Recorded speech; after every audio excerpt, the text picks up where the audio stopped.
हे दुर्गा माता, आपसे हाथ जोड़कर निवेदन है कि आपके इस वीडियो को जो भी लाइक और चैनल को सब्सक्राइब करे उसके जीवन में कभी दुख दर्द मत आने देना। दोस्तों, हमारे हिंदू धर्म में देवी माता रानी के अनेक स्वरूप कहे गए हैं, जिसमें वृक्षों को भीमा देवी के स्वरूप कहा जाता है। तो आज मैं आप लोगों को ऐसे वृक्षों के बारे में बताऊंगा जिनको नवरात्रि में छूना बेहद शुभकारी बताया गया है। नवरात्रि में इनको छूने से शत्रु दोष, कर्ज दोष, गरीबी दोष सब समाप्त होते। नवरात्रि के पावन पर्व चल रहे हैं। नवरात्रि के पावन पर्व में कुछ ऐसे वृक्ष है जो कि देव वृक्ष कहे गए, देवी वृक्ष कहे गए हैं। ये देवी के स्वरूप होते हैं, माता काली के स्वरूप होते हैं। और हमारे धर्म में पेड़ पौधे को देवी देवता मान करके हम इनकी पूजा करते हैं, और हमें पूजा भी जरूर करनी चाहिए। साइंस भी कहता है पेड़ पौधे मनुष्यों को फ्री में प्राण वायु प्रदान करते हैं, और पेड़ पौधे हमें ऑक्सीजन देते हैं, और हमारे जो कार्बन डाइऑक्साइड होता है उसे ग्रहण करके सभी प्रकार के जितने भी नकारात्मक चीज होते हैं उसे अपने अंदर में स्वयं सोख लेता है और हमें ताज प्रदान करते हैं। तो पेड़ पौधे स्वयं तेज धूप में तपता है, लेकिन मनुष्य को शीतल छाया प्रदान करता है। तो नवरात्रि के समय में कुछ ऐसे पेड़ पौधे हमारे धर्मशास्त्र में कहे गए हैं जिनको छूने मात्र से व्यक्ति के बंद किस्मत के ताले खुल जाते हैं, व्यक्ति का सौभाग्य चमक जाता है। हमारे शास्त्रों में पेड़ पौधों को बहुत ही गुणकारी कहा जाता है, क्योंकि इनमें साक्षात देवता होते हैं। अनेक बीमारी का उपचार पेड़ पौधों में ही छुपा है, जड़ी बूटी में ही छुपा है। और भगवान श्री कृष्ण ने गीता में स्वयं कहा है कि वृक्षों में मैं पीपल का वृक्ष हूं। पीपल के वृक्ष को वृक्षों का राजा कहा जाता है। इसीलिए कृष्ण भगवान ने कहा पत्ता पत्ता मैं ही हूं, क्योंकि पीपल वृक्ष की जो आयु होती है सबसे ज्यादा होती है, सबसे अत्यधिक होती है। पीपल वृक्ष सर्वशक्तिमान होता है, पूजा पाठ में अत्यधिक इसका महत्व होता है। दोस्तों, इसीलिए भगवान श्री कृष्ण ने गीता में स्वयं कहा है कि मैं वृक्षों में पीपल का वृक्ष हूं। तो चलिए आज मैं आप लोगों को नवरात्रि के समय में छुए जाने वाले वृक्ष के बारे में बताऊंगा। तो जय माता दी अवश्य लिख दीजिए कमेंट में। दोस्तों, हमारे धर्म शास्त्र में अनेक ऐसे वृक्ष हैं जो कल्याणकारी होते हैं, मंगलकारी होते हैं। अगर इस वृक्ष को छू लेते हैं तो आपकी सभी प्रकार की परेशानी है, सभी प्रकार के कष्ट है, यह सब समाप्त हो जाते हैं। खास करके नवरात्रि के समय में इसका असर कई लाख गुना होता है। नवरात्रि के समय को शक्ति का पर्व कहा जाता है। शक्ति पर्व क्यों कहा जाता है? क्योंकि इस समय अचेत जो वस्तु होती है वो भी चेतना युक्त हो जाती है, अर्थात इस समय जो शक्ति हमारे धरती लोक में आ जाती है। नौ दुर्गा को क्या बोल सकते हैं? हम शक्ति बोल सकते हैं। तो माता रानी इस धरा पर आती है, इस पृथ्वी लोक पर आती है, तो जीतने भी पेड़ पौधे हैं, जीव जंतु है, चल अचल सभी प्रकार के जो वस्तु है ये सब में प्राणा जाते हैं, न सब में शक्ति निहित हो जाती है, जागृत हो जाती है।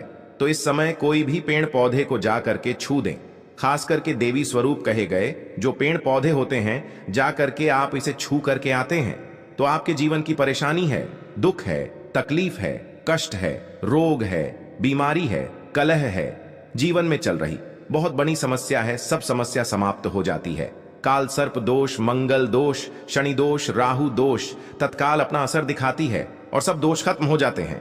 दोस्तों, आज मैं आप लोगों को 3 पौधों के बारे में बताऊंगा, और ये तीनों पौधे देव वृक्ष कहे जाते हैं। वीडियो को ध्यान से देखना। अगर आज की वीडियो मिस कर दी तो फिर सारी जिंदगी आपको पछताना पड़ेगा, क्योंकि नवरात्रि ही एक ऐसा पर्व होता है, एक ऐसा समय होता है, केवल 9 दिनों के भीतर। मैं आपको लंबी पूजा पाठ करने की जरूरत नहीं। पति केवल 9 दिनों के भीतर में ही आप अपनी समस्या को, आप अपनी गरीबी को स्वयं अपनी आंखों से समाप्त होते हुए देख सकते हैं। मैं जिस वृक्ष के बारे में बता रहा हूं, यह सारे वृक्ष आपको अपने घरों के आसपास में बहुत ही आसानी से मिल जाएंगे। दोस्तों, वीडियो में आगे बढ़ने से पहले, जानकारी बताने से पहले, अभी तक कमेंट बॉक्स में जय माता दी नहीं लिखे हैं तो जय माता दी जरूर लिखना। जब आप हमारे कमेंट बॉक्स में जय माता दी लिखते हैं तो हमें काफी हर्ष होता है, काफी उल्लास होता है।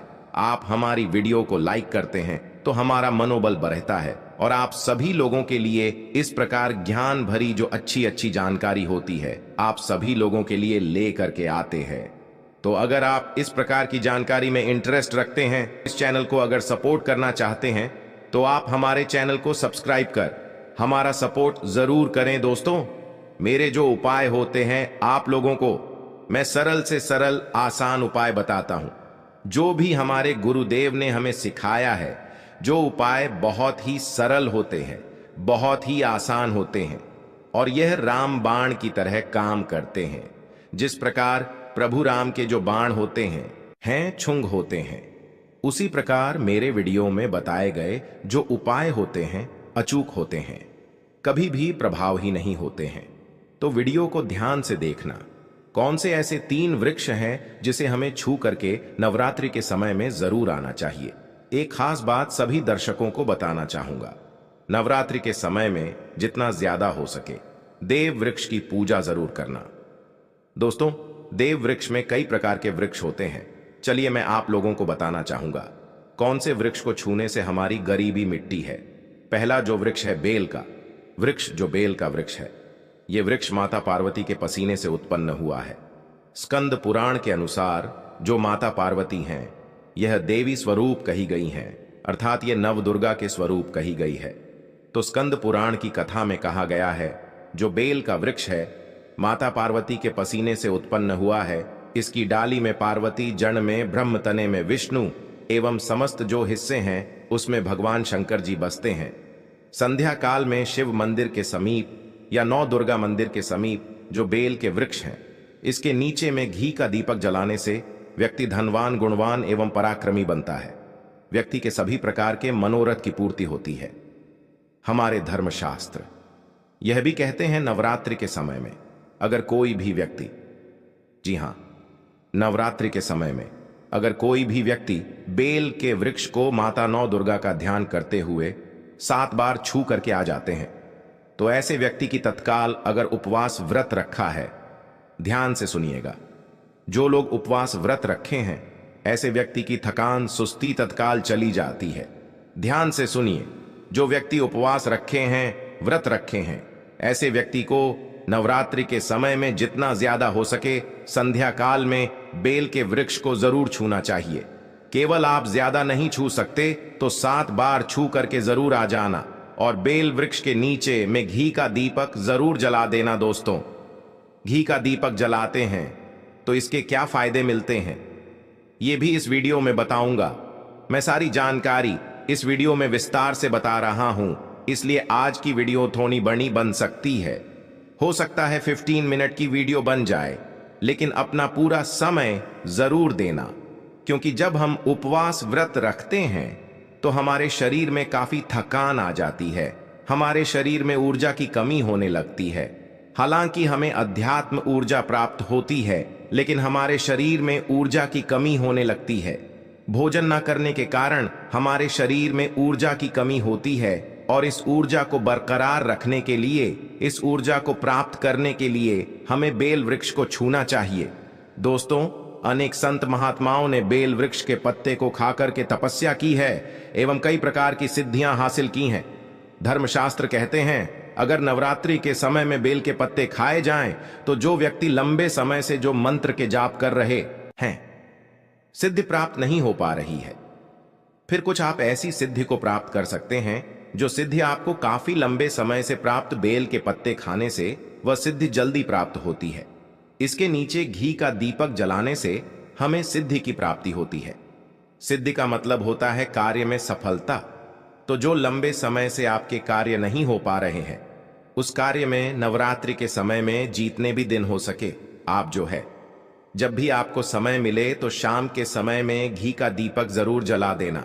और अगर कोई भी व्यक्ति नवरात्रि के समय में, ध्यान से सुनिए, अगर कोई भी व्यक्ति नवरात्रि के समय में अगर बेल वृक्ष की जड़ में दूध चढ़ाते हैं, वो सभी प्रकार के व्याधि दूर होती है। अगर सिंदूर युक्त गंगा जल चढ़ाते हैं तो व्यक्ति की गरीबी मिटती है। अगर तेल चढ़ाते हैं बेल वृक्ष के जड़ में तो सौभाग्य की प्राप्ति होती है। और अगर बेल के तीनों पत्तों में, दोस्तों ध्यान से सुनिए, त्रिदेवी कही गई है, जैसे कि महाकाली, महालक्ष्मी, महासरस्वती, तो अगर बेल के जो 3 पत्ते हैं महालक्ष्मी, महाकाली, महासरस्वती के स्वरूप कहे गए हैं, तो बेल के अगर तीनों पत्तों में ओम, दूसरे पत्ते में हरिओम को सिंदूर से लिख करके चढ़ाना होता है, सिंदूर से लिख करके चढ़ाया जाए तो तत्काल उसी समय मनोकामना की पूर्ति होती है, कार्य में सफलता मिलती है।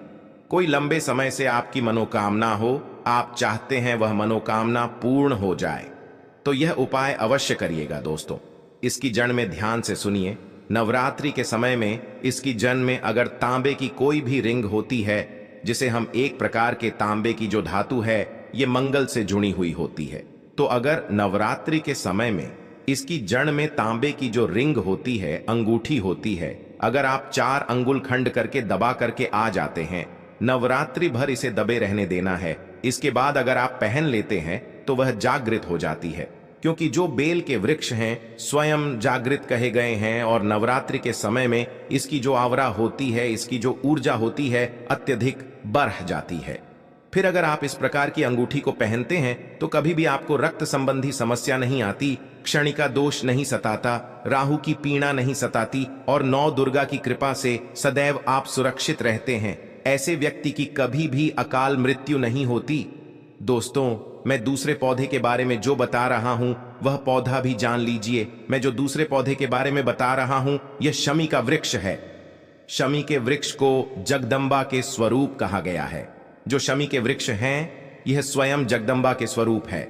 इस पर स्वयं मां जगदम्बा स्वयं साक्षात विराजमान रहती है और कोई भी व्यक्ति अगर संध्या काल में नवरात्रि के समय में इसके नीचे में धूप दीप जलाता है, धुआं दिखाता है, तो उनकी सभी प्रकार की परेशानी दूर होती है। धर्मशास्त्र कहते हैं अगर कोई भी व्यक्ति नवरात्रि के पूरे समय में हो सके, अगर आप एक दिन भी करना चाहते हैं तो आप ये उपाय एक दिन भी कर सकते हैं, पंचमी या सप्तमी के दिन कर सकते हैं। तो हमारे धर्मशास्त्र में कहा गया है अगर नवरात्रि के समय में लाल चूनी अगर कोई भी व्यक्ति मनोकामना बोलते हुए शमी के वृक्ष में बांधे तो वह मनोकामना की पूर्ति होती है। लाल चूनी अगर कोई भी महिला जाकर के बांधती हैं तो उन्हें सौभाग्य की प्राप्ति होती है, उसके पति की कभी भी अकाल मृत्यु नहीं होती। इसकी जड़ में सिंदूर डालने से व्यक्ति को आरोग्य की प्राप्ति होती है। जो लोग लंबे समय से बीमार पड़े हैं, ऐसे व्यक्ति के जो घर में रहने वाले सदस्य हैं, तो वह लोग जो बीमार पड़े हैं उनके शरीर से 7 बार सिंदूर को उतारा करके शमी की जड़ में डाल सकते हैं, तो उनके रोग जल्दी ठीक हो जाएंगे।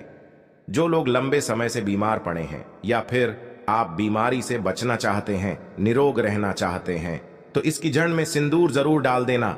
मनोकामना पूर्ति करने के लिए मैं एक मंत्र बता रहा हूं। इस मंत्र को बोलते हुए शमी के वृक्ष को छूना है। इस मंत्र को बोलते हुए शमी के वृक्ष को छूना है। आप तत्काल नवरात्र के समय में इसका रिजल्ट देखना। जैसे ही नवरात्र समाप्त होगा आपकी जो मनोकामना है उसकी पूर्ति हो जाएगी। आपकी जो दरिद्रता है वह दरिद्रता समाप्त हो जाएगी। तो मंत्र कौन सा है? तो आपको बोलना है मम्मन और थे पूरे मम दरिद्र नाश। ये मंत्र आपको बोलना है। ये मंत्र बोलते शमी के वृक्ष को छूना है। सभी प्रकार के आपके मनोरथ की पूर्ति होगी। आपकी जो दरिद्रता है, दरिद्रता समाप्त हो जाएगी। 2 मंत्र हो जाएंगी या आपको छूते हुए बोलना है।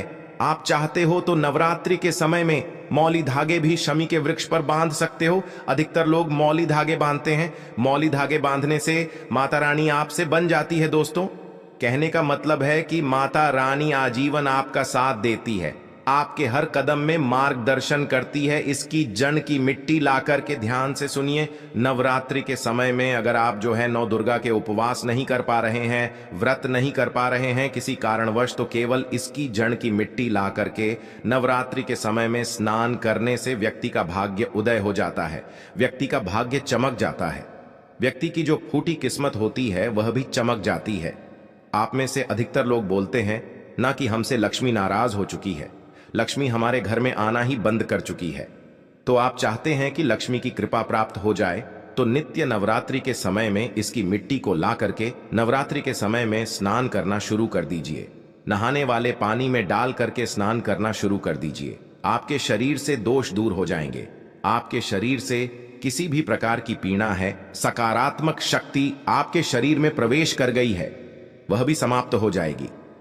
दोस्तों, तीसरे क्रम में मैं जिस वृक्ष के बारे में बता रहा हूं, मित्रों, इस वृक्ष को देव वृक्ष भी कहा जाता है। जो तीसरा वृक्ष है वह है पारिजात का वृक्ष। पारिजात का वृक्ष समुद्र मंथन से उत्पन्न हुआ था और यह देवराज इंद्र के नंदन वन में स्थापित किया गया था। पारिजात वृक्ष भगवान कृष्ण ने मानव जन कल्याण के लिए धरती लोक पर लाए थे। जो पारिजात का वृक्ष है, इसे भी लक्ष्मी का स्वरूप कहा गया है, क्योंकि माता लक्ष्मी भी समुद्र से उत्पन्न हुई है और पारिजात के वृक्ष भी समुद्र से उत्पन्न हुआ। इस नाते ये माता लक्ष्मी की बहन कही जाती है। तो ऐसा माना जाता है कि कोई भी मनुष्य, उनके शरीर में कितनी भी ज्यादा थकान हो, कितनी भी पीड़ा हो, जैसे कि नवरात्रि के अगर आप व्रत रख रहे हैं, व्रत के दौरान अगर आपके शरीर में थकान है, पीड़ा है, तो पारिजात के वृक्ष को शाम के समय में छू करके जरूर आ जाना। आप चाहते हो तो नवरात्रि के किसी भी टाइम में आपको टाइम मिले, उस समय में जा करके इसके वृक्ष को छू सकते हैं। इसके वृक्ष को छूते ही तत्काल शरीर से पीना है, जो थकान है, सुस्ती है, कमजोरी है, वह समाप्त हो जाती है। इस वृक्ष के नीचे में अगर नवरात्रि के समय में घी का दीपक जलाया जाए, चुटकी भर सिंदूर अगर इसकी जड़ में डाला जाए, तो सभी प्रकार की मनोकामना की पूर्ति होती है। लेकिन आपको प्रार्थना जरूर करनी है कि हे पारिजात वृक्ष, आप देवी स्वरूप कहे जाती हैं, आप हमारी सभी प्रकार की पीड़ा को दूर करें। ग्रह दोष है, पितृ दोष है, लक्ष्मी दोष है, इसे आप समाप्त करें। लक्ष्मी स्वयं आपकी बहन है। माता लक्ष्मी का हमारे जीवन में प्रवेश कर जाएं, इस प्रकार का आप हमें आशीर्वाद प्रदान करें। इस प्रकार से आप इनसे जो है मनोकामना बोल सकते हैं, मनोरथ बोल सकते हैं। यह लक्ष्मी की बहन कही गई है क्योंकि समुद्र मंथन से यह उत्पन्न हुआ है। तो अगर आप भी जल्द धनवान बनना चाहते हैं, आपके जीवन में कोई कामना है, कोई कामना अधूरी रह गई है, तो हमने 3 वृक्ष के बारे में बताया है। इन 3 वृक्ष को नवरात्रि के समय में छूना शुरू कर सकते हैं। और अगर कोई व्यक्ति यह तीनों वृक्ष को छू लेते हैं, ध्यान से सुनिए, अगर तीनों वृक्ष को छू लेते हैं तो ऐसे व्यक्ति के कार्य सफल होने से, ऐसे व्यक्ति की मनोकामना पूर्ण होने से दुनिया की कोई भी शक्ति नहीं रोक पाएंगे। मनोकामना पूर्ति करने के लिए, कार्य में प्रगति प्राप्त करने के लिए, अपनी किस्मत को चमकाने के लिए, सोए हुए भाग्य को जागृत करने के लिए नवरात्रि में ये उपाय जरूर करिएगा। दोस्तों, यह उपाय सोने पर सुहागा होगा या आपकी जिंदगी को संवार देंगे, आपकी जिंदगी में चल रही परेशानी को दूर कर देंगे। तो यह जानकारी कैसी लगी हमें कमेंट सेक्शन में जरूर बताना और इस जानकारी को अपने तक सीमित मत रखना। इस जानकारी को आगे जरूर शेयर करना, क्योंकि ज्ञान बांटने से ज्ञान बढ़ता है। हो सकता है आप इस वीडियो को शेयर आगे करेंगे तो कोई व्यक्ति नवरात्रि के समय में थकान महसूस करते हैं, पीड़ा महसूस करते हैं, नवरात्रि के समय उनको होती है किसी भी प्रकार के कष्ट होते हैं, तो इन वृक्षों को छू करके सारे कष्टों से छुटकारा पा सकते हैं। तो समाज कल्याण हेतु इस वीडियो को आगे जरूर शेयर करना। कमेंट बॉक्स में अभी तक जय माता दी नहीं लिखा है तो जय माता दी लिख दीजिए। आज की जानकारी यहीं पर समाप्त करता हूं। ओम नमः शिवाय। जय माता दी। हर हर गंगे। जय गुरुदेव। नमो गुरुदेव। भगवान की सदा ही जय हो।